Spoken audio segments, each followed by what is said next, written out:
Em medicina, e como em qualquer outra profissão, e por que não dizer no nosso dia a dia, a dúvida normalmente é o grande combustível, por assim dizer, do aprendizado. Através de um questionamento, de uma pergunta que surja, existe a necessidade de buscarmos informações. E na anestesiologia a gente busca informações a nível de literatura científica. Para isso precisamos avaliar a qualidade dos trabalhos, avaliar a qualidade dos estudos para ver se conseguimos responder esse nosso questionamento. E também para ver se não existe resposta, devemos então realizar um estudo, um trabalho a respeito do assunto para atender a esse questionamento e responder essa nossa dúvida. Para tudo isso é importante que entendamos da metodologia científica.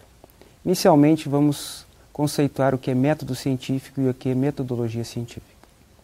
O método científico é um conjunto de regras básicas para desenvolver uma experiência com fins de corrigir, reforçar conhecimentos já existentes ou produzir novos conhecimentos. A metodologia científica é o estudo de técnicas e processos utilizados na pesquisa.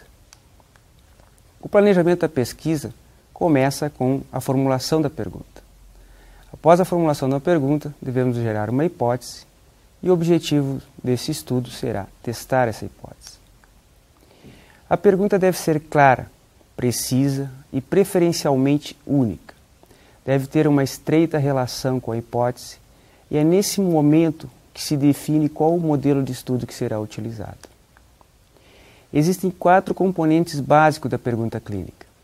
A situação clínica, que engloba a doença ou o cenário clínico, a intervenção ou o procedimento, que faz referência ao tratamento, à exposição ou ao teste diagnóstico, a comparação, que nesse caso descreve, quando necessário, o grupo controle, e a variável de interesse ou o desfecho clínico, que são as variáveis a serem estudadas.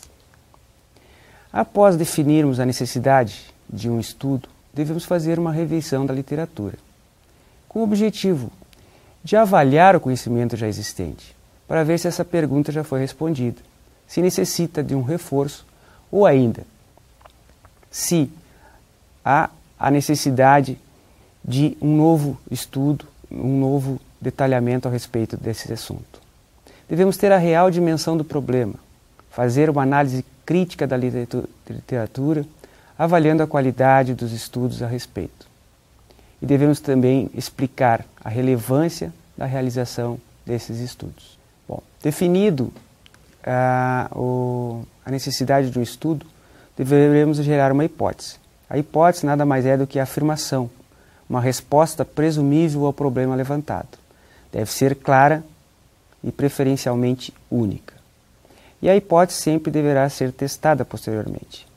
O objetivo do pesquisador não é provar o efeito de um determinado tratamento, por exemplo, e sim investigar se essa ocorrência é ou não possível. A hipótese contrária é denominada hipótese nula, ou seja, que o efeito não tem tratamento. E a hipótese denominada alternativa é que o efeito tem tratamento. O objetivo do pesquisador normalmente é aceitar ou rejeitar a hipótese nula. Então, a hipótese testada pode se denominar de hipótese nula. Logo após, faz-se a definição do objetivo da pesquisa, que nada mais é do que uma expressão clara do que o pesquisador pretende testar. Os estudos, eles podem ser observacionais ou experimental. O estudo diz ser observacional quando o investigador observa o evento sem interferir. E se diz experimental quando o investigador aplica a intervenção e observa o efeito. O desenho de estudos tende a seguir uma sequência temporal entre o fator de estudo e o desfecho. Essa sequência dá a base para a formação de 3 tipos de estudos, que são denominados estudos observacionais. Então, são coorte, estudo transversal e estudo caso-controle. A maioria dos outros estudos nada mais são do que uma cópia ou um desenvolvimento do mesmo modelo, desses mesmos 3 modelos. O estudo de coorte tem a seguinte característica: ele pode ser prospectivo ou retrospectivo. O coorte prospectivo, há uma seleção da amostra a ser estudada no presente e identificado o fator em estudo, que pode ser um tratamento ou um fator de risco. E, futuramente, se avalia o desfecho, medindo a variável de interesse. Então, o direcionamento da pesquisa é de forma prospectiva, com a identificação no presente e a avaliação no futuro. Como exemplo desse trabalho publicado no New England, em que foram avaliados 200 pacientes submetidos à cirurgia coloretal.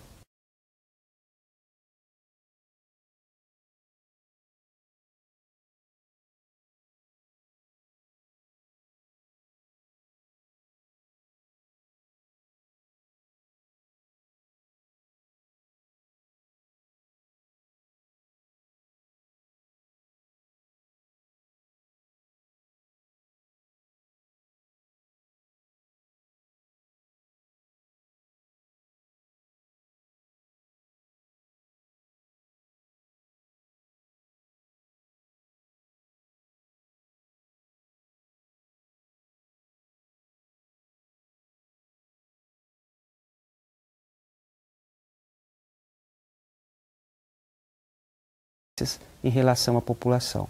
Pode-se também calcular a relação de risco, como risco relativo, redução do risco relativo, e também são tipos de estudos apropriados para avaliar etiologia, prognóstico e evolução clínica. Existem alguns pontos fracos desse tipo de estudo. Normalmente requerem amostras grandes, exigem um alto custo e um gasto de tempo maior, e pode acontecer o que se chama de perda de segmento. Como existe um segmento por um período do tempo, pode ser que alguns pacientes sejam perdidos ou retirados do estudo. E essa perda pode comprometer os resultados, principalmente se for uma perda acima de 20%, inviabiliza os resultados de um estudo. E, logicamente, como são estudos que exigem amostras muito grandes, provavelmente seja impraticável em eventos raros. O estudo de coorte, denominado histórico ou retrospectivo, a gente identifica uma coorte, ou seja, uma amostra no passado, identifica-se o fator de estudo e mede-se o desfecho no presente. Um exemplo clássico seria, por exemplo, investigarmos o fato do baixo peso ao nascer, no passado, e ver agora no presente a incidência, por exemplo, da hipertensão arterial nesses pacientes. Isso nós estamos fazendo uma história de evolução desses pacientes. O coorte retrospectivo também tem alguns pontos fortes que mantém a sequência de eventos, ou seja, existe um período de acompanhamento, mesmo que de forma retrospectiva. Ele pode estudar vários desfechos e ele é apropriado para alguns estudos porque ele tem um menor custo e uma menor duração. Como pontos fracos, ele requer amostras grandes, é difícil de estudar em eventos raros, pode causar riscos de confusão porque as variáveis não são controladas e com isso pode interferir no resultado. E tem também um menor controle sobre a seleção dos pacientes, por ser um estudo retrospectivo. O estudo de caso-controle segue uma relação inversa à história natural das doenças, onde-se no presente identifica-se o desfecho e no passado a exposição prévia a um fator de estudo. Os estudos de caso-controle, no presente, nós consideramos como um grupo casos aqueles que apresentam o desfecho. Faz-se um emparelhamento com um grupo denominado controle, que não apresenta o desfecho, e avalia-se previamente se houve exposição a um fator de estudo. Como exemplo, podemos identificar um grupo de pacientes com doenças neurológicas tipo degenerativa, que denominamos de caso. Faça o emparelhamento conforme idade, gênero e região onde mora, que denominamos de grupo controle. E avaliamos previamente se esses pacientes foram expostos à anestesia geral. É um exemplo de estudo de caso-controle publicado no Neuroscience. Os estudos do tipo caso-controle apresentam alguns pontos fortes. São apropriados para eventos raros, têm baixo custo e gastam menos tempo para ser realizados. e podem gerar um grande número de informações. Como pontos fracos, existe um risco de confusão, viés de seleção e, por ser um estudo retrospectivo, o viés de lembrança. Não avalie a incidência ou a prevalência. Normalmente, a gente faz uma estimativa do risco através da razão de chances, que é uma forma fracamente de estimar o risco relativo. E não se estabelece uma sequência temporal entre a exposição e o desfecho. Já nos estudos transversais, mede-se as características, todas elas em um único momento, ou seja, identifica-se a presença do fator de risco e mede-se o desfecho no mesmo momento. Seria, como, por exemplo, identificar um grupo de pacientes de risco, por exemplo, obesidade mórbida, presente ou ausente, e ver qual que é a incidência de hipertensão arterial nesses pacientes. Temos aí o valor da prevalência, no caso, não incidência, né, de hipertensão arterial nos pacientes obesos mórbidos. O estudo transversal tem pontos fortes porque pode medir a frequência e a distribuição das doenças, mede também prevalência e ele tem baixo custo e gasta-se mais tempo para realizar esse tipo de estudo. Como pontos fracos, não consegue estabelecer uma relação temporal entre a exposição e o desfecho, mas existem alguns riscos também de viés e confusão durante a realização desse tipo de estudo. Os estudos experimentais, diferentes dos estudos observacionais, exigem que o pesquisador faça uma intervenção e analise depois as variáveis de interesse. Quando realizados em humanos, são denominados de ensaios clínicos. Em um momento presente, identifica-se o grupo de pacientes a serem estudados. Faça a intervenção e esse grupo ele pode ser controlado ou não. Preferencialmente deveria ser controlado por um grupo em que se utiliza um medicamento, outro que vai fazer-se a comparação, ou um placebo. Durante a identificação desses pacientes, eles podem ser feitos de forma sequencial ou por acaso, ou uma amostra aleatória, certo? Bom, para que não exista intercorrência durante a avaliação das variáveis pelo pesquisador, normalmente é preciso que seja um estudo denominado encoberto, ou seja, o pesquisador não sabe a que grupo pertencem esses pacientes. E assim como os pacientes também, idealmente, não devem saber a qual tratamento receberam. Então, denomina-se grupo duplamente encoberto. Um ensaio clínico que recebeu uma alocação aleatória e é controlado, denomina-se ensaio clínico controlado aleatório. Os pontos fortes dos ensaios clínicos é que eles têm uma forte validade interna, porque se tem um maior controle sobre as intervenções, tem um maior controle sobre os desfechos e sobre a formação dos grupos.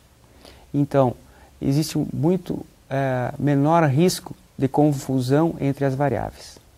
O ponto fraco é que precisa-se de disponibilidade de tempo e treinamento, normalmente, para a realização desses trabalhos. São inviáveis em muitas circunstâncias, como, por exemplo, eventos raros, e há estudos que normalmente exigem custos muito altos. O ensaio clínico cruzado ou sequencial, no exemplo que podemos ver, temos dois grupos, o grupo 1 e o grupo 2. No grupo 1, aplica-se o tratamento. No grupo 2, um tratamento alternativo ou placebo. Após o tratamento, faz-se a medida do desfecho ou das variáveis. Dá-se um período de repouso. Esse período de repouso tem que ser suficiente para que o medicamento usado no tratamento não tenha mais efeito. E novamente se repete o estudo. Agora, o grupo que havia recebido o tratamento recebe o placebo e vice-versa. O grupo que recebeu o placebo recebe o tratamento e se faz novamente a medida do desfecho. Existem algumas situações em que o autor de um trabalho pode chegar à conclusão de que não encontrou a diferença e resolve, então, aumentar a amostra.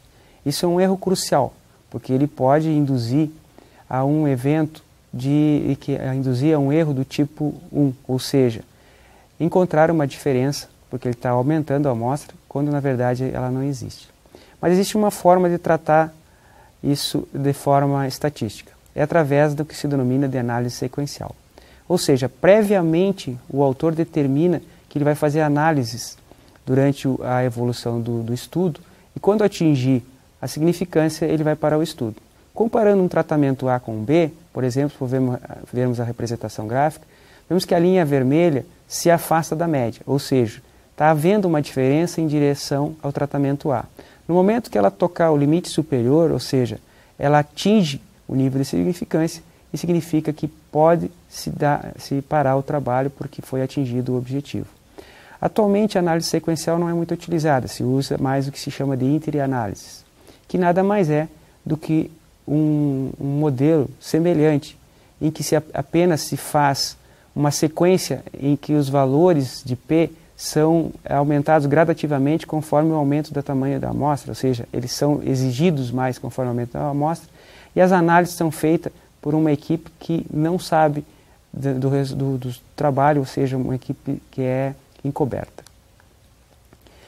A alocação aleatória, qual o objetivo? É reduzir os vieses e confusão que pode ser envolvidos entre as variáveis de um estudo.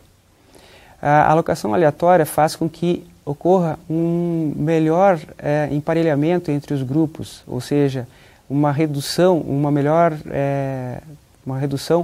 da confusão entre as características basais desse grupo. Ela pode ser feita de duas formas. Ela pode ser uma alocação simples, ou seja, você pode pegar todos aqueles pacientes que vão ser operados em determinado dia e vai alocando para um grupo ou para o outro. E isso pode acontecer que os grupos tenham números muito diferentes. Ou pode ser feita em bloco. Por exemplo, um bloco de 4, 6 ou 8 pacientes, em que isso faz com que uma tendência em que os grupos se tornem mais uniformes em relação ao número de participantes. Outra forma é o que denomina-se de estratificação. Aqui, a variável de confusão funciona como um fator em que é separador dos grupos. Como exemplo, 61 pacientes foram avaliados com a colocação de um CPAP durante o transoperatório de cirurgia cardíaca, para avaliar a função pulmonar no pós-operatório. O autor identificou que a função ventricular poderia ser uma variável de confusão, e então estratificou em dois grupos, um com função ventricular boa e outro com função ventricular ruim. E após isso fez a alocação aleatória para a aplicação do tratamento, que seria o CPAP no caso, né, com ou sem ar, sem CPAP, com ar ou oxigênio, e depois foi avaliado os resultados. Existem inúmeros motivos porque um paciente pode ser retirado do estudo. Ele pode ser perdido durante o tratamento, durante, no caso, o estudo, ou pode ser retirado por uma complicação ou por ter recebido um tratamento paralelo, por exemplo. Existem formas de tratar estatisticamente as perdas durante esse estudo. Uma delas é denominada por protocolo e a outra é a intenção de tratar. A análise por protocolo trata o paciente conforme o tratamento recebido. Por exemplo, o paciente estava alocado para receber um tratamento A e por um motivo X recebeu o tratamento B. Na análise por protocolo ele vai ser analisado como pertencente ao grupo B. Por quê? Porque foi o tratamento que ele recebeu. Esse tipo de análise pode ser enganosa, principalmente se houver efeitos colaterais ou se não houver o tratamento for dito sem efeito. Por quê? Porque superestima o verdadeiro efeito e subestima os efeitos colaterais. Já a análise por intenção de tratar, ela estima de forma mais confiável o verdadeiro efeito. Por quê?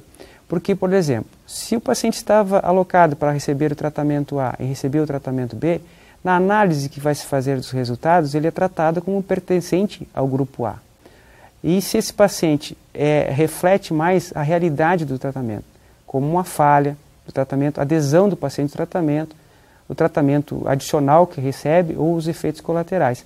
Por isso, quando se utiliza a intenção de tratar, estima-se com mais confiabilidade o verdadeiro efeito. Um exemplo, temos um estudo com 40 pacientes que foram tratados para analgesia pós-operatória, um grupo com peridural e outro com analgesia controlada pelo paciente. 4 pacientes que estavam alocados para tratamento para peridural, não foi possível passar o catéter, e esses pacientes foram tratados com PCA. E 3 desses tiveram complicações. Podemos observar que se for tratado como análise por protocolo, O grupo do peridural teve 19% de complicações, o grupo com a analgesia contínua controlada pelo paciente teve 54% de complicações. Essa diferença foi significativa, ou seja, provavelmente essa diferença de complicações deveu-se ao tratamento. Já se fizermos a análise por intenção de tratar, aqueles 4 pacientes que deveriam ter recebido a peridural foram incluídos do grupo da peridural e analisados como tal. Como 3 apresentaram complicações, a incidência de complicações no grupo da peridural foi de 30%, e no grupo da analgesia controlada pelo paciente foi de 50%. E nesse caso, quando utilizar a intenção de tratar, não houve diferença significativa. A variável de um estudo é dito a característica de interesse do estudo. É importante porque ela determina como vão ser descritos os resultados e quais os tipos de testes estatísticos que serão utilizados. Elas podem ser qualitativas ou quantitativas. Qualitativas, como o nome diz, refletem uma qualidade, uma característica. E quantitativa é quando elas são expressas na forma de escalas numéricas. As variáveis quantitativas podem ser denominadas nominais ou categóricas. Por exemplo, quando se refere a efeitos adversos, gênero, tipo de cirurgia, então refletem uma categoria ou, como o próprio nome diz, um nome relacionado à variável. Elas podem ser ditas ordinais, quando existe uma relação de ordem, por exemplo, ASA 1, 2, 3, APGAR 9, 8, 7, mas que a diferença entre esses valores não tem um valor matemático. Por exemplo, não pode-se dizer que o paciente ASA 3 é 3 vezes pior do que o paciente ASA 1. Já as variáveis quantitativas ditas numéricas, elas podem ser chamadas de discretas, quando os números são inteiros, ou contínuos, quando envolver qualquer número, inclusive os decimais. Normalmente, as escalas analógicas visuais são tratadas como um tipo de variável ordinal, principalmente quando as observações são em grupos pequenos, com menos de 30. Caso contrário, também é tratada como uma variável numérica. As variáveis normalmente são apresentadas na forma de uma estatística sumária. Né? Quando numérica, apresenta-se na forma de média mais ou menos divisível padrão, desde que tenha uma distribuição normal. As variáveis nominais são apresentadas como frequência e suas percentagens, e as variáveis ordinais como mediana com seus limites dos percentis 25% e 75%. Bom, qual o teste estatístico devo usar? Vai depender de quê? Do desenho da pesquisa, qual questão que quer se responder, qual o tipo de variável que será analisada e se a distribuição segue a normalidade ou não. Para analisarmos grupos independentes, ou seja, grupos diferentes, compostos por indivíduos diferentes, e estamos buscando identificar uma diferença, se a variável for categórica e for uma amostra pequena em que se puder fazer uma tabela 2x2, o teste adequado é o teste exato de Fisher.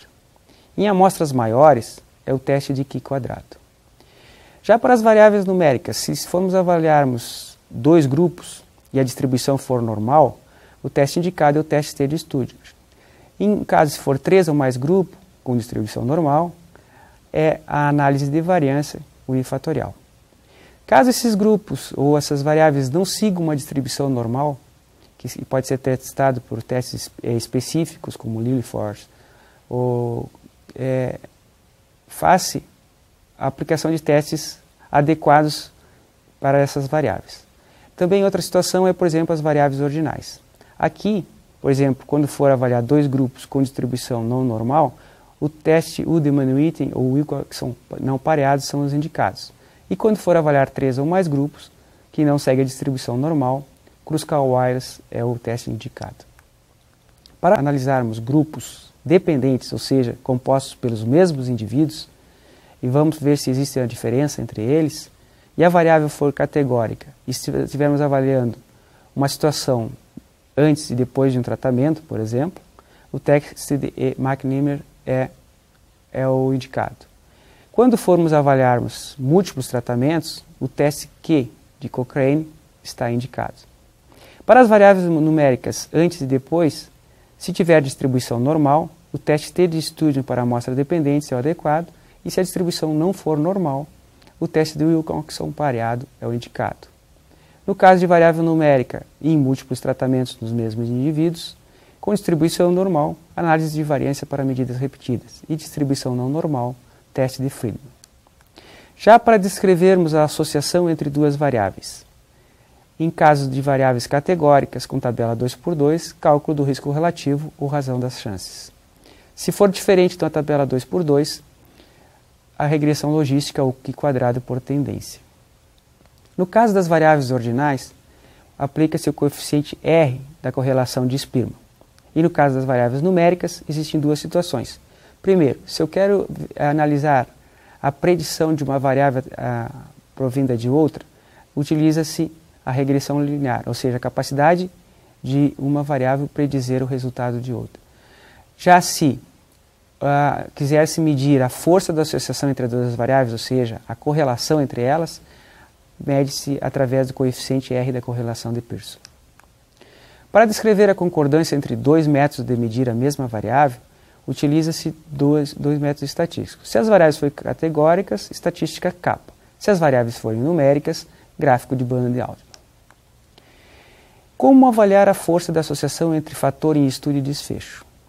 É importante termos em mente que o fato de termos um P significativo, um valor de P significativo, isso não faz com que se tenha uma ideia qual que é a força da associação.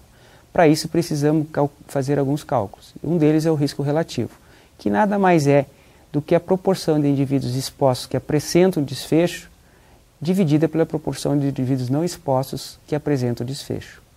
Pode-se também calcular qual que é a redução relativa do risco, fazendo-se o cálculo de 1 menos o risco relativo. E outra forma de se avaliar o risco é a redução absoluta do risco. Ou seja, o risco dos indivíduos expostos de terem o desfecho e menos o risco dos indivíduos não expostos de terem o desfecho. Outra forma que nos dá a precisão e a significância é a avaliação do intervalo da confiança. Então aqui um exemplo.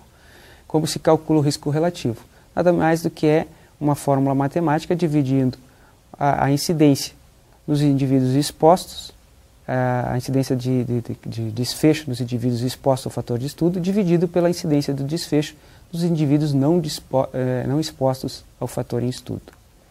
Existem algumas situações que não se pode calcular o risco relativo, por exemplo, em estudos de caso-controle, em estudos retrospectivos, porque, na verdade, essa amostra não reflete com grande precisão a população em estudo. Mas aqui a gente pode fazer o que se chama o cálculo da razão das chances, que nada mais é que uma relação de probabilidade. Então, é a divisão da probabilidade da ocorrência do evento nos indivíduos expostos ao fator de risco pela probabilidade da ocorrência do evento nos indivíduos não expostos ao fator de risco. Bom, sempre que se faz uma inferência de uma amostra em relação a uma população, existe algum grau de incerteza. E temos que ter alguma ferramenta que nos permita tratar ou entender isso. O intervalo de confiança é utilizado para isso. O que significa o intervalo de confiança de 95%? Significa que em 95% de probabilidade de que os valores entre o limite inferior e o limite superior reflitam característica da população a que se está fazendo a inferência. É um tipo de ferramenta que nos dá a precisão do estudo, ou seja, quanto menor o intervalo de confiança, mais precisos são os resultados. E também o nível de significância. Quando o intervalo de confiança não envolve a unidade, ou seja, o valor de 1, se diz que houve significância. Envolvendo a unidade, o valor de 1, essa significância não existe. Outra medida que é possível fazer com o intervalo de confiança é para testar uma hipótese. Se fizer a diferença entre as médias entre duas variáveis e o intervalo de confiança conter o valor de 0, pode-se dizer que não existe diferença. Então ele pode ser utilizado como se fosse um alfa de 0,05. Bom, quando se avalia um teste diagnóstico, podemos ter ideia da sensibilidade, da especificidade e do valor preditivo desse teste diagnóstico. A sensibilidade nada mais é do que entendo a doença, a probabilidade de termos o teste positivo. A especificidade nada mais é do que a probabilidade de, e não tendo a doença, o teste ser negativo. E o valor preditivo positivo, pensa-se que, tendo o teste positivo, qual a probabilidade de termos a doença, e o valor preditivo negativo seria, o teste sendo negativo, não termos a presença da doença. Como exemplo, um homem de 70 anos de idade que chega ao pronto-socorro com dor torácica. Qual que é a sensibilidade do eletrocardiograma em alterações do segmento ST do diagnóstico de isquemia miocárdica? A sensibilidade é 70% e especificidade 62%. Aqui é importante salientar que não só a sensibilidade como a especificidade são importantes no diagnóstico da doença, e sim a prevalência da doença. Podemos ver que essa doença tem uma prevalência de 60%. Então, o valor preditivo envolve a prevalência no cálculo do valor preditivo. Então, vamos ter um valor preditivo de 73%. Se um paciente de 70 anos de idade chegar com dor torácica no pronto-socorro e aparecer uma alteração de ST no eletrocardiograma, existe forte indícios que esse paciente realmente está sofrendo um evento isquêmico cardíaco. Já no caso do exemplo 2, uma mulher de 60 anos de idade com dor torácica, pode-se ver que a prevalência nesse paciente é em torno de 10%. E o valor preditivo positivo, então, é 17%. Então, a alteração do segmento ST não é muito significante nessa situação. Ao contrário, se não houver alteração, pode-se dizer que existe fortes indícios de que essa paciente não está tendo um evento isquêmico. Em relação ao valor de P, ou seja, o nível de significância de um estudo, é importante que a gente saber que ele mede, na verdade, o papel do acaso nos resultados obtidos. Se tivermos um P menor que 0,5, se diz que apenas 5% dos resultados podem ser devidos ao caso. Né? Por exemplo, 0,1, a probabilidade é 10% de ser devido ao caso. Então, ele avalia a força da evidência contra a hipótese, mas não avalia a magnitude do efeito. A avaliação de um poder do estudo é importante, porque é a probabilidade do estudo identificar uma diferença real. É o que nos dá o tamanho da amostra. Os fatores que influem no poder de estudo são a natureza dos testes estatísticos, o nível de significância, o tamanho da amostra e a diferença esperada no efeito dos dois tratamentos. É importante que no início de um estudo se faça o cálculo do tamanho da amostra e se determine um poder de estudo. Normalmente se usa um beta de 0,2, que significa um poder de 80% em detectar a diferença. Mas é também plausível e é indicado que no final do estudo também se faça o cálculo do poder para saber qual foi o poder de identificar aquelas diferenças encontradas naquele estudo. Existe também uma outra forma de se combinar resultados de diversos estudos, que é o que se denomina meta-análise. Que nada mais é do que uma análise qualitativa e uma análise estatística de trabalhos científicos, e com o objetivo de obter uma melhor certeza e precisão na estimativa do efeito do tratamento. A análise estatística, através da meta-análise, avalia os desfechos clínicos e faz isso de uma forma em que os resultados sejam resumidos na forma de uma média ponderada, ou seja, que envolve, por exemplo, para variáveis dicotômicas, o número de eventos e o tamanho do grupo. Para variáveis contínuas, a média de desvio padrão e seja envolvido o tamanho do grupo. A meta-análise é importante se fazer uma avaliação da sensibilidade, que é o que nos dá a precisão com que ela pode ter da probabilidade dos resultados. A análise da sensibilidade nada mais é do que uma avaliação da heterogeneidade do trabalho. Essa heterogeneidade pode ser de origem estatística, por diferentes métodos de avaliação estatística, diferentes métodos de divulgar os resultados. Metodológica, por diferenças no modelo de estudos, ou clínica, por uma diferença no tipo de pacientes ou desfecho clínico envolvido. Existem diversas formas de testar a sensibilidade. Uma delas é a forma estatística, através de cálculos do Q². A outra são formas visuais, através da análise dos intervalos de confiança e também o que se chama de gráfico em funil. Como podemos ver nesse exemplo, na parte superior do gráfico, 35 estudos são analisados e que houve uma distribuição simétrica entre eles. Mas no momento que se retira 5 estudos, identifica a simetria. mostrando que a sensibilidade desses estudos pode ser fraca na detecção dos resultados. Aqui podemos ver um exemplo de um estudo em que foram avaliado o uso de ondansetron em relação ao placebo para a prevenção de náuseas e vômitos no pós-operatório de pacientes que utilizaram morfina intratecal. Na coluna bem da esquerda, vemos detalhado a origem dos estudos que foram retirados os resultados. Após vemos o número de eventos em relação ao total de pacientes que participam do ondansetron e do placebo, e logo após vemos o peso que foi atribuído a esses estudos. O peso está relacionado diretamente ao tamanho da amostra. Faz-se o cálculo do risco relativo e pode-se observar que o gráfico característico da representação da meta-análise, a gente avalia o intervalo de confiança. Quanto maior o intervalo de confiança, menos preciso é o resultado. Se o intervalo de confiança toca ou ultrapassa a linha mediana, ou seja, o valor de 1, significa que não houve significância. E aquela imagem em quadrado escuro, mais escuro, representa o peso ou o tamanho da amostra. E a última imagem, que é na forma de um losango, representa o resumo, né, dos resultados, ou seja, o resultado final da meta-análise. Como ele não toca a linha média, se diz que foi significativo. Nesse trabalho eles fizeram o cálculo da heterogeneidade através do Q² e não foi significativo. E o índice que determina a heterogeneidade foi de 23%, ou seja, menos de 40%. Então eles disseram que esse trabalho apresentou homogeneidade entre os estudos. E também o teste mostrou significância com P de 0,02. Conclusões. A qualidade de um estudo começa pela pergunta e hipótese bem definidas. Nós devemos sempre buscar estimar a força de uma associação ou efeito de uma intervenção.